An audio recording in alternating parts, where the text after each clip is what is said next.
ناظرین، آج ہم آپ کو بتائیں گے امیر تیمور کی داستان حیات۔ امیر تیمور جو کہ دونوں طرح سے پہچانا جاتا ہے، وہ ایک بہت ہی ظالم، بے رحم قاتل اور بدنام زمانہ فاتح کے نام سے بھی جانا جاتا ہے، اور اسی طرح سے وہ ایک بہترین بادشاہ کے نام سے بھی جانا جاتا ہے۔ آج ہم آپ سے ان کے جو سارے پہلو شیئر کریں گے، ہم آپ کو بتائیں گے کہ اس نے اپنی زندگی میں کیا کچھ کیا اور کس کس طرح کے واقعات جو اس کے ساتھ منسوب ہیں، اور اس نے کس طرح سے کیا اس نے اپنی جنگ کے درمیان جو ہے کتنے لوگوں کو مارا، جس کی وجہ سے یا کس طرح سے اس نے مارا جس کی وجہ سے وہ بدنام زمانہ یا بے رحم قاتل، یا وہ کہہ لیں کہ فاتح، جو بے رحم فاتح کے جو روپ میں وہ سامنے آیا۔ ناظرین، اگر آپ نے ہمارے چینل کو ابھی تک سبسکرائب نہیں کیا تو ابھی ہمارے چینل کو سبسکرائب کیجئے، ہمارے بیل بٹن کو آن کیجئے تاکہ ہماری ہر آنے والی تفریحی اور معلوماتی ویڈیوز آپ تک بآسانی پہنچ سکیں۔ اور اسی طرح سے ہماری ویڈیو آپ کو کیسی لگی، اس کو لائک اور اس پر کمنٹ ضرور کیجئے گا، جس سے ہماری حوصلہ افزائی ہوتی ہے۔ ناظرین، امیر تیمور ایک بے رحم قاتل اور بدنام زمانہ فاتح تھا۔ اس نے لاکھوں انسانوں کو قتل کر کے انسانی کھوپڑیوں کے مینار بنائے۔ وہ دشمن کو قتل کر کے خوش ہوتا تھا۔ وہ وحشی فاتح ایک ٹانگ سے لنگڑا بھی تھا۔ آخری عمر میں اس پر چنگیز خان کی طرح چین فتح کرنے کا خبت طاری ہو گیا، اسی لیے اس نے چین پر فوجی حملہ کیا اور مارا گیا۔ دنیا کے بدنام زمانہ فاتحین میں اسکندر اعظم، Julius Caesar, Hannibal, Bismarck, Hitler, Bayezid Yildirim, Genghis Khan شمار کیے جاتے ہیں۔ لیکن جب حقائق اور فتوحات کو سامنے رکھ کر جائزہ لیا جائے تو ان تمام میں وہ سر فہرست اور حقیقی معنی میں دنیا کا بدنام زمانہ فاتح قرار پاتا ہے، یعنی کہ امیر تیمور سب سے اوپر آتا ہے اس فہرست میں۔ ناظرین، اسکندر اعظم اور چنگیز خان کو اپنے سے کمتر طاقتوں سے مقابلہ کرنا پڑا، لیکن جس فاتح کی کہانی آپ سننے جا رہے ہیں اس نے ہمیشہ خود سے کئی گنا بڑی فوج اور مملکت کو شرمناک شکست سے دوچار کیا۔ اس کی تقریباً ساری زندگی قتل و غارت گری میں گزری۔ جی ہاں، آج کے اس ویڈیو میں ہم امیر تیمور کی کہانی آپ کو سنانے جا رہے ہیں۔ امیر تیمور سمرقند کے قریب ایک گاؤں کیش میں برلاس قبیلے میں سن 1336 میں پیدا ہوا۔ امیر تیمور ترک قبیلے برلاس کا چنگیز خان کے خاندان سے قریبی تعلق تھا۔ اس کے والدین معمولی درجے کے ذمہ دار تھے۔ امیر تیمور نے اپنی زندگی میں 42 ملک فتح کیے اور لاکھوں انسانوں کا قتل عام کیا۔ امیر تیمور کی ایک خاص بات یہ تھی کہ وہ ایک وقت میں اپنے دونوں ہاتھوں سے جنگ میں انسانوں کا قتل عام کرتا تھا۔ وہ ایک ہاتھ میں تلوار اٹھاتا تھا اور دوسرے ہاتھ میں کلہاڑا۔ تخت نشین ہونے کے بعد امیر تیمور نے ان تمام علاقوں اور ملکوں پر قبضہ کرنا اپنا حق اور مقصد قرار دیا جن پر چنگیز خان کی اولاد حکومت کرتی تھی۔ اس نے فتوحات اور لشکر کشی کے ایسے سلسلے کا آغاز کیا جو اس کی موت تک پورے 37 سال جاری رہا۔ تیمور کے ابتدائی چند سال چغتائی سلطنت کو قبضہ کرنے میں صرف ہو گئے۔ وہ 1776 میں کاشغر اور 1781 میں خوارزم پر قابض ہوا۔ اس کے بعد اس نے خراسان کا رخ کیا۔ 1381 بمطابق 783 میں ہرات کے خاندان کرت کو اطاعت پر مجبور کیا۔ اگلے سال نیشاپور اور اس کے نواح پر، اور 785 میں قندھار اور سیستان پر قبضہ کیا۔ 1386 میں اس نے ایران کی مہم کا آغاز کیا۔ اس مہم کے دوران وہ پورے شمالی ایران پر قابض ہو گیا۔ تیمور نے 1392 میں ایران میں نئی لشکر کشی کا آغاز کیا۔ اس مہم کے دوران اس نے ہمدان، اصفہان اور شیراز فتح کیا، آل مظفر کی حکومت کا خاتمہ کیا اور اس کے بعد بغداد اور عراق پر قبضہ کر لیا۔ اس طرح امیر تیمور پورے ایران اور عراق پر قابض ہو گیا۔ 1398 میں امیر تیمور ہندوستان کو فتح کرنے نکلا۔ ملتان اور دیپال پور سے ہوتا ہوا دسمبر 1398 میں وہ دہلی جا پہنچا۔ اس وقت دہلی کے شاہ نصیر الدین محمود تغلق کے پاس ہاتھیوں کی ایک بڑی اور مضبوط فوج تھی۔ کہا جاتا ہے کہ اس کے سامنے کوئی ٹک نہیں پاتا تھا۔ ساتھ ہی دہلی کی فوج بھی کافی بڑی تھی۔ دلی فتح کرنے کے لیے راستہ میں امیر تیمور نے اسپندی نام کے ایک گاؤں میں پڑاؤ ڈالا۔ یہاں تیمور نے لوگوں میں خوف و ہراس پھیلانے کے لیے تمام لوگوں کو لوٹ لیا۔ اس کے بعد تمام ہندوؤں کو قتل کر دیا گیا۔ پاس میں ہی تغلق پور میں پارسیوں کی آبادی تھی۔ یہ لوگ آگ کی پوجا کرتے تھے۔ تیمور لنگ کے حکم پر پارسیوں کے سارے گھر جلا ڈالے گئے اور پارسیوں کا قتل عام بھی کیا گیا۔ اس کے بعد پھر تیمور کی فوج نے پانی پت کا رخ کیا۔ امیر تیمور کے خون خرابے کی خبر سن کر پانی پت کے لوگ پہلے ہی شہر چھوڑ کر دہلی کی طرف فرار ہو گئے تھے۔ پانی پت پہنچ کر تیمور نے شہر کو تہس نہس کرنے کا حکم دے دیا۔ راستے میں لونی کے قلعہ سے راجپوتوں نے تیمور کو روکنے کی ناکام کوشش کی۔ اب تک تیمور کے پاس تقریباً 1 لاکھ ہندو قیدی موجود تھے۔ دہلی پر چڑھائی کرنے سے قبل اس نے سب کو قتل کرنے کا حکم دیا۔ اس نے یہ بھی حکم صادر کیا کہ اگر کوئی فوجی بے قصور لوگوں کو قتل کرنے سے ہچکچائے تو اسے بھی قتل کر دیا جائے۔ اگلے دن ہی دہلی پر حملہ کر کے نصیر الدین محمود تغلق کو آسانی سے شکست دے دی۔ محمود ڈر کر دہلی چھوڑ کر جنگلوں میں جا چھپا۔ دہلی پر فتح حاصل کرنے کے بعد جشن مناتے ہوئے منگولوں نے کچھ خواتین کے ساتھ چھیڑ چھاڑ کی تو لوگوں نے مخالفت کی۔ اس کے رد عمل میں تیمور نے دہلی کے تمام ہندوؤں کو ڈھونڈ ڈھونڈ کر قتل کرنے کا حکم دیا۔ 4 دن میں سارا شہر خون سے لت پت ہو گیا۔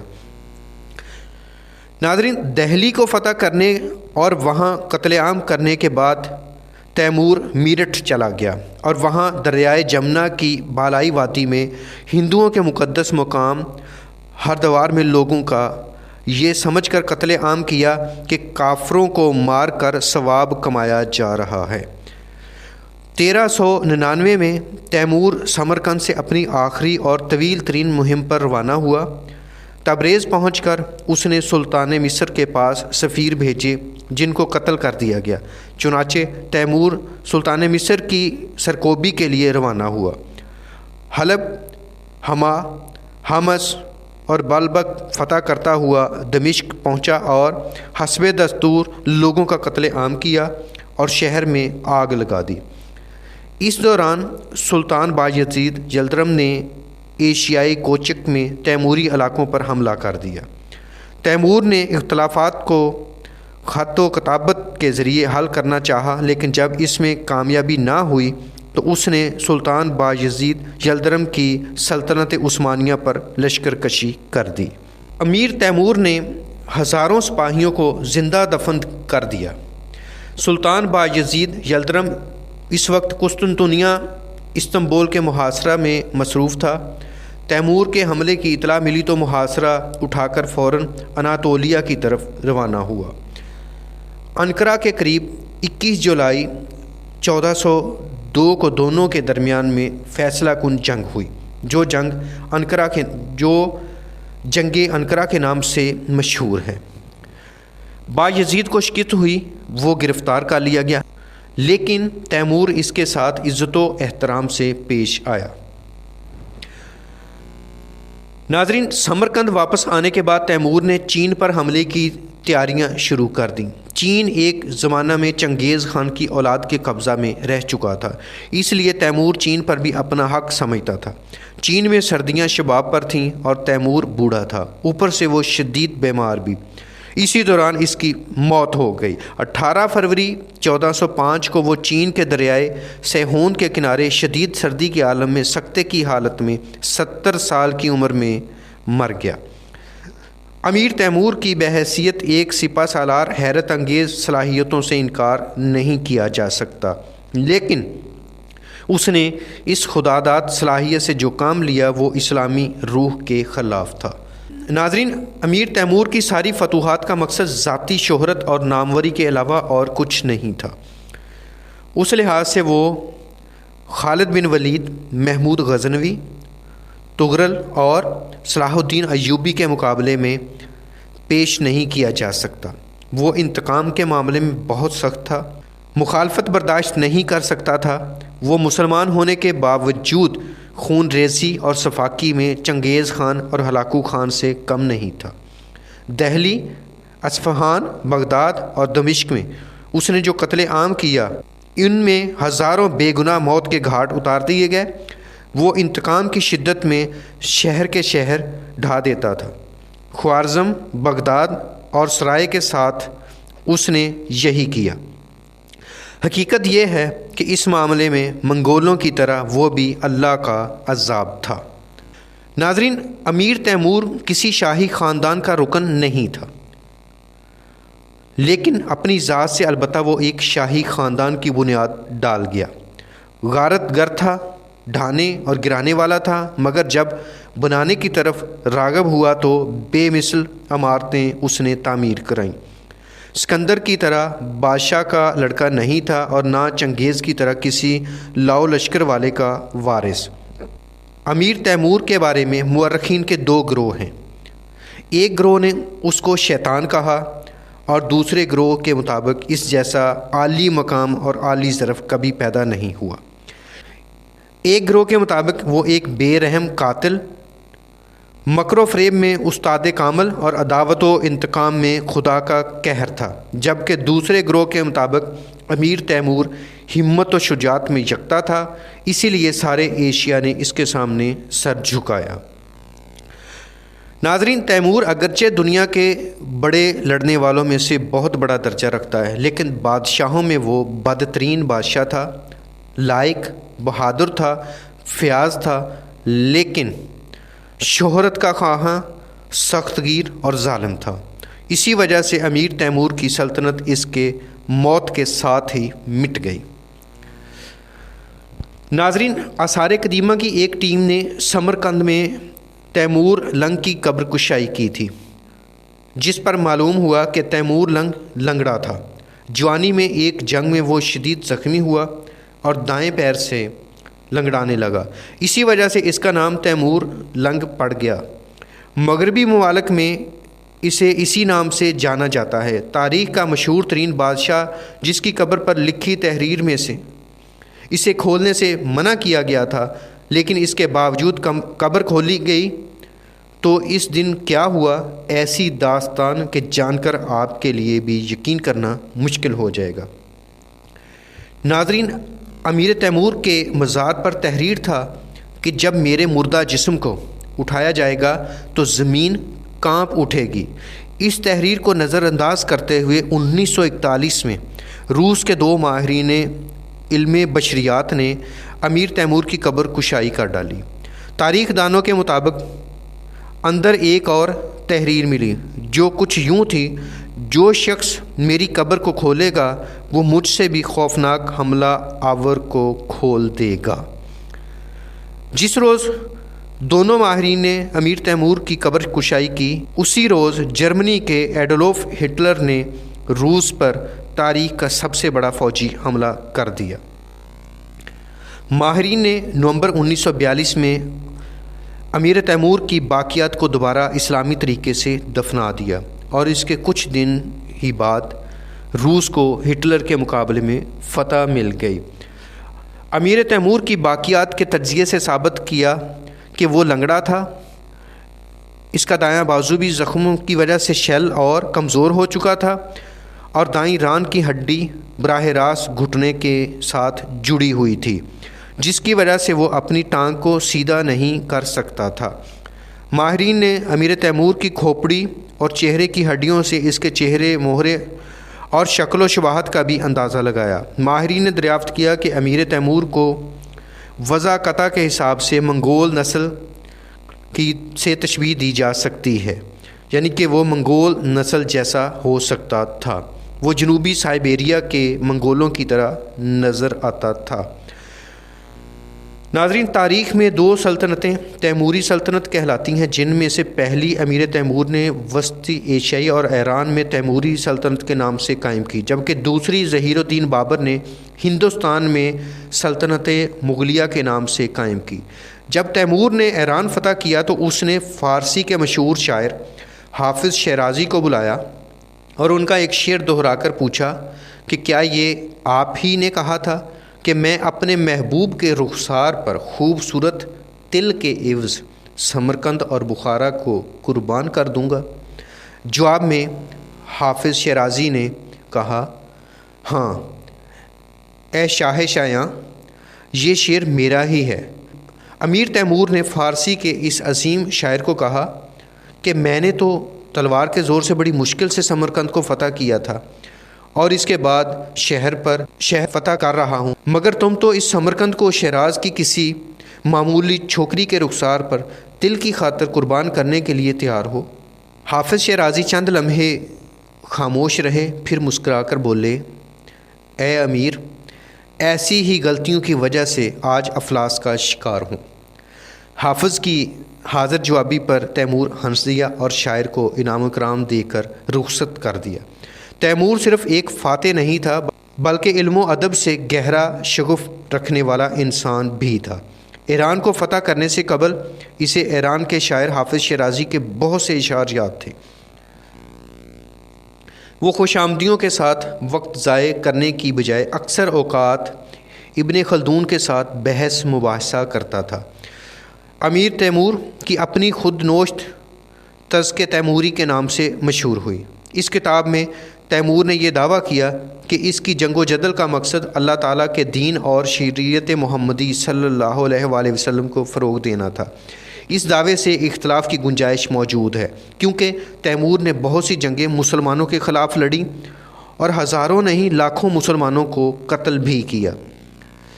اس کتاب کے اندر تیمور نے اپنے تجربے کی روشنی میں حکمرانی کے کچھ اصول و آداب بیان کیے ہیں جو آج کے حکمرانوں کے لیے قابل غور ہیں۔ تذکرہ تیموری میں کہا گیا ہے کہ اچھے حکمران کو ہمیشہ مشاورت اور دور اندیشی سے کام لینا چاہیے، دوستوں اور دشمنوں دونوں کے ساتھ اچھا سلوک کرنا چاہیے، نرمی، درگزر اور صبر و تحمل کو شعار بنانا چاہیے۔ تیمور نے لکھا کہ جو لوگ میرے وفادار ہیں اور مشکل وقت میں میرے ساتھ کھڑے رہے، میں نے ہمیشہ ان کی خواہشات کا احترام کیا۔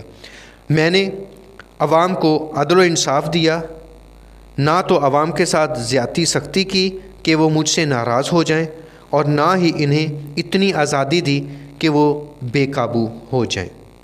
ناظرین، تیمور نے لکھا کہ میں نے ہمیشہ مظلوم کی مدد کی اور ظالم کو سزا دی۔ تیمور نے ان لوگوں کو بھی معاف کر دیا جنہوں نے اس کے ساتھ بد عہدیاں کیں۔ تیمور لکھتا ہے کہ میں نے ہمیشہ علماء اور مشائخ کو اپنے قریب رکھا، میں شریر اور بد نفس لوگوں سے دور رہنے کی کوشش کرتا تھا، اپنی رعایا کے حالات سے باخبر رہنے کی کوشش کرتا تھا۔ تیمور نے بار بار لکھا کہ جس نے میرے ساتھ احسان کیا میں نے اس کا بدلہ ضرور چکایا۔ تیمور نے ایک اہم بات لکھی کہ میں دشمن کی فوج کے ایسے سپاہیوں کی بڑی قدر کرتا تھا جو اپنے آقا کے ساتھ وفادار رہتے۔ اس کے برعکس جو سپاہی اپنے آقا کو دھوکہ دے کر میرے پاس آ جاتے تو میں انہیں اپنا بدترین دشمن سمجھتا تھا۔ تیمور نے لکھا ہے کہ ایک اچھے حکمران کا قول اس کے فعل کے مطابق ہونا چاہیے، وہ جو قانون دوسروں پر نافذ کرے اس کا خود پر بھی احترام کرے۔ اچھے حکمران کو مستقل مزاج ہونا چاہیے، وہ اپنے وزیروں کی کہی ہوئی باتوں کو آنکھیں بند کر کے تسلیم نہ کرے بلکہ ان کی تفتیش کرے۔ اچھے حکمران کو کانوں کا کچا نہیں ہونا چاہیے۔ ناظرین، تذکرہ تیموری میں امیر تیمور کہتا ہے کہ اچھے حکمران کو ایسے افراد کو وزیر بنانا چاہیے جو امور حکومت نیکی اور حسن سلوک سے چلائیں، نفاق کی باتیں نہ کریں، نہ کسی کو برا کہیں، نہ کسی کی برائی سنیں۔ امیر تیمور ایسے وزیروں کو فارغ کر دیتا تھا جو زیادہ وقت دوسروں کی برائی کرتے تھے۔ وہ لکھتا ہے کہ کینہ پرور، حاسد اور غصیلہ آدمی اگر وزیر ہوگا تو وہ کسی بھی وقت دشمن سے ساز باز کر سکتا ہے، لہٰذا نیک لوگوں کو وزیر بنانا چاہیے تاکہ خلق خدا کو فائدہ ہو۔ ناظرین، امیر تیمور کو مولانا رومی کی شاعری پسند نہیں تھی اور وہ مولانا رومی کی ہڈیاں قبر سے نکال کر جلانا چاہتا تھا۔ معروف مصنف ہیرالڈیم نے اسے آخری فاتح عالم قرار دیا ہے۔ اس کی زندگی گھوڑے کی پیٹھ پر بسر ہوئی اور آدھی زندگی دنیا کے لشکروں کو مغلوب کرنے میں بسر ہوئی، اور اپنی سلطنت وسطی ایشیا سے افغانستان، ہندوستان، فارس، بغداد و دمشق، انقرہ اور آرمینیا تک وسیع کی۔ خراسان کے شہر سبزوار پر جب فتح پائی تو 1.5 لاکھ کھوپڑیوں کا مینار بنوایا تاکہ دنیا جان لے کہ اس کے آگے سر اٹھانے والوں کا کیا انجام ہوتا ہے۔ تیمور کی زندگی ایک خواب سے شروع ہوتی ہے اور ایک خواب پر ہی ختم ہوتی ہے۔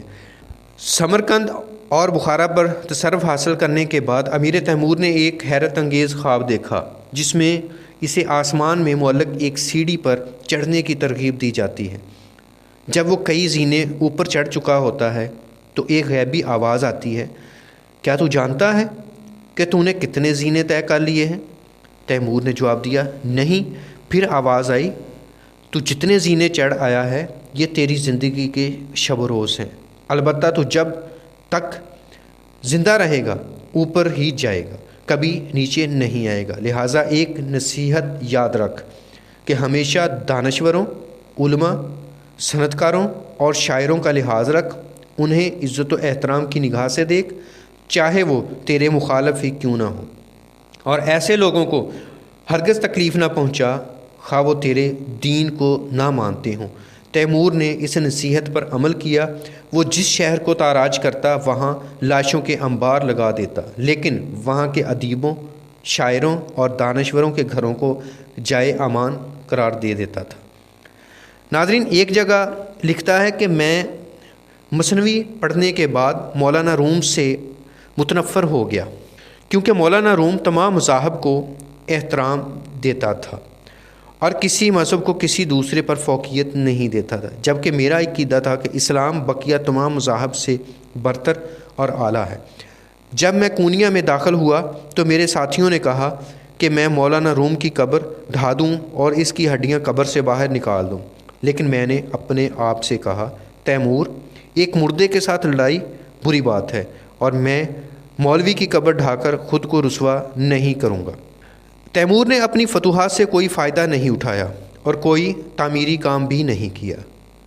مفتوحہ ممالک کا بڑا حصہ ایسا تھا جس کو اس نے اپنی سلطنت کا انتظامی حصہ نہیں بنایا۔ ان ملکوں کا وہ مقامی حکمرانوں کے سپرد کر دیتا تھا اور ان سے صرف اطاعت کا وعدہ لے کر مطمئن ہو جاتا تھا۔ اس کا نتیجہ یہ ہوا کہ ایشیائی کوچک، شام، روس اور ہندوستان کے وسیع مفتوحہ علاقے جو بڑی خون ریزی کے بعد حاصل ہوئے تھے، تیموری سلطنت کا حصہ نہ بن سکے۔ اگر وہ ان ملکوں کو اپنی سلطنت کا انتظامی حصہ بنا لیتا تو دنیا کی ایک عظیم و شان سلطنت وجود میں آتی۔ اس معاملے میں چنگیز اور منگول تیمور سے بہتر تھے کہ وہ جس علاقے کو فتح کرتے تھے اس کو براہ راست اپنے زیر انتظام بھی لے آتے تھے۔ اسلامی تاریخ میں تیمور کا دور ایک بدنما دھبا ہے۔ اس دور میں دنیا کو فائدہ کم اور نقصان زیادہ پہنچایا گیا۔ شاید اس کی وجہ یہ تھی کہ تیمور کو مناسب اسلامی تربیت نہیں ملی تھی اور اس کی نشو و نما وحشی منگول ماحول میں ہوئی تھی۔ بہرحال اس حقیقت سے انکار نہیں کیا جا سکتا جس علاقے میں تیمور نے اپنی مستقل حکومت قائم کی وہاں اس نے قیام امن اور عدل و انصاف، خوشحالی اور ترقی کے سلسلہ میں قابل قدر کوششیں کیں۔ برباد شدہ شہروں کو دوبارہ تعمیر کیا اور تجارت کو فروغ دیا۔ مشہور مورخ ہیرلڈ لیمپ لکھتا ہے، جس وقت سمرقند پر تیمور کا تسلط ہوا وہاں سوائے کچھ کچی اینٹوں اور لکڑی کے مکانوں کے کچھ اور نہ تھا، مگر یہی کچی اینٹوں اور لکڑی کا شہر تیمور کے ہاتھوں میں آ کر ایشیا کا روم بن گیا۔ وہ ہر مفتوحہ علاقے سے صناعون، دستکاروں، فنکاروں، عالموں اور ادیبوں کو پکڑ پکڑ کر سمرقند لے آیا اور اپنے دارالحکومت کو نہ صرف شاندار عمارتوں کا شہر بنا دیا بلکہ علم و ادب کا مرکز بھی بنا دیا۔ اچھی بات یہ ہوئی کہ اس کی اولاد نے اس کی روایات کو اپنایا، جس کی بدولت وسطی ایشیا کے تیموری دور کو تاریخ میں ایک ممتاز مقام مل گیا۔ تیمور نے سمرقند میں خوب ترقیاتی کام کیے، چوڑی چوڑی سڑکیں تعمیر کرائیں، جنوبی پہاڑوں پر قائم مکانات کو گرا کر قلعہ تعمیر کرایا، باغوں کے گرد دیواریں اور جا بجا پانی کے تالاب بنوائے۔ مغل حکمران بابر جو تیمور کے انتقال کے 100 سال بعد اس وقت سمرقند پہنچا تو وہ یہ شہر دیکھ کر حیران رہ گیا۔ ناظرین، مجھے امید ہے کہ آپ کو یہ امیر تیمور کے متعلق انتہائی معلوماتی ویڈیو بہت پسند آئی ہوگی۔